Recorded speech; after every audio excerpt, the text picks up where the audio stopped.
Don't believe the hype. Written from a Noam Chomsky dissertation and book on misinformation, and all don't believe the hype means is that as news and information spreads to dictate to human beings that we have to build up some kind of requirement to challenge information in a disinformation age. So a lot of Noam Chomsky, who's a theorist on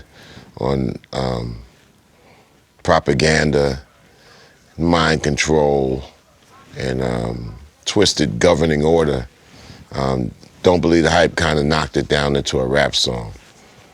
Rebel Without a Pause was actually a hip-hop anthem to say that, you know, we're going to take the uncool approach of being popular, coming up with something that's jarring and irritating, that you either going to run from it, can't stand it, and then all of a sudden something's going to compel you to it like a haunted house.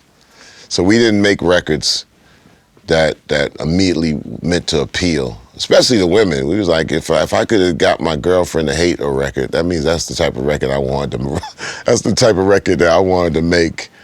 And Hank and the Bomb Squad, we wanted to make records that were really uneasy to stomach and watch people get conflicted to kind of like dig them and kind of like force it into their whole psyche. So it was like kind of like an anti-punk type of thing. Don't even begin to ask me where that weirdness comes from. It's like I'll never beg to be accepted, so I will come and try to bash my way until you start liking the swings. That's Rebel Without a Pause. I'll be relentless. The thing that inspired It Takes a Nation to Millions to Hold Us Back title-wise, because it was a lyric that was at the tail end of a song called Raise the Roof, which was a long verse at the end of this particular record that went off on an off-tangent side beat.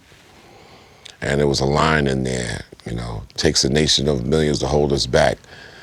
By that time, we was also experiencing our first visit into Europe and the UK. And you see how I separated the two, because it is a separate situation, especially back then. And we called our British invasion the one in '87 when Public Enemy came in and Eric B. Rakim. And we wanted to infuse hip-hop and rap into the soundscape. I drew up the billboard ads for Fear of a Black Planet, and it was a wonderful graphic. And it was a wonderful graphic for the cover of Fear of a Black Planet. And it also made me come to the realization back then that artists don't sell records, companies sell records, sales departments sell records. I make them. And it was probably the last 2 years that I said I would go along to schedule and try to sell a record, which I think is quite ridiculous. My job is to make them. So Sony at the time could take all the credit for selling 1 million units of an album because they had their areas of control set up to do so. So it had nothing to do with me. I only made it, not sold it. When you talk about Def Jam, I came from a unique perspective. I was recruited by Rick Rubin for 1.5 years to be part of Def Jam, and I told him no for about a year. Now, the first person to go from our camp into Def Jam was Andre Brown, Dr. Dre, with the original concept. And then Bill Stepney, our good partner at WBAU, and my good schoolmate, alumni partner at Adelphi University, worked at Def Jam in the beginnings. And Rick always used to threaten Bill, said, if you don't get Chuck signed up here, you're fired. So it was something I didn't want to be part of unless I brought something different and my whole crew along. And that's why when we finally did go to Def Jam in 1986, I signed a surrender note, which was called a contract. And we surrendered, but then we came with Yo Bum Rush the Show, which simply was like, yo, we're gonna invade the music industry from our terms. That's what Yo Bum Rush the Show meant.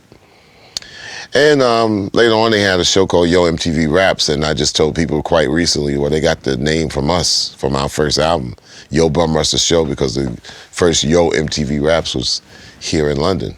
And then they decided to have it over the United States, and that became a thing. But Yo Bum Rush the Show means we are coming from many angles, and we're kicking the door down, and we're coming in. Earliest memories of Rick is all sparse. Rick was not a guy of a lot of words, and we would see Rick, tell him this was what would happen. Rick said, cool. And then we went on around our way and did it. So I rarely ever saw Rick. Matter of fact, even to this day, I rarely ever saw Rick. And rarely, when I see Rick, we have more going on with our vibe than what we say kind of verbally. Russell a little different, because Russell became a little bit more prominent in the picture around 1989 and 90, because it was Rush Management that also managed Public Enemy. So Russell was more omnipresent in the management side, although he had his own signings with Def Jam, but we weren't part of it. We was part of the Rick signings. And Rick signed first Beastie Boys, LL Cool J, and we were the fourth signing after Original Concept. And that's some smackers right there. MCA and Bazzuti, which was part of the Beastie Boys contingent. Purple Label, LL Cool J, Purple Label.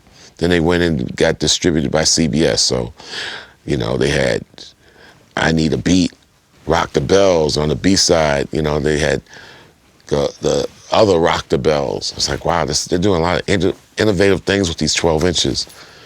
That was very special and unique at the time. We respected all the artists with Def Jam, because Def Jam seriously was doing some curation that was different and high level. My team has been the best in the world.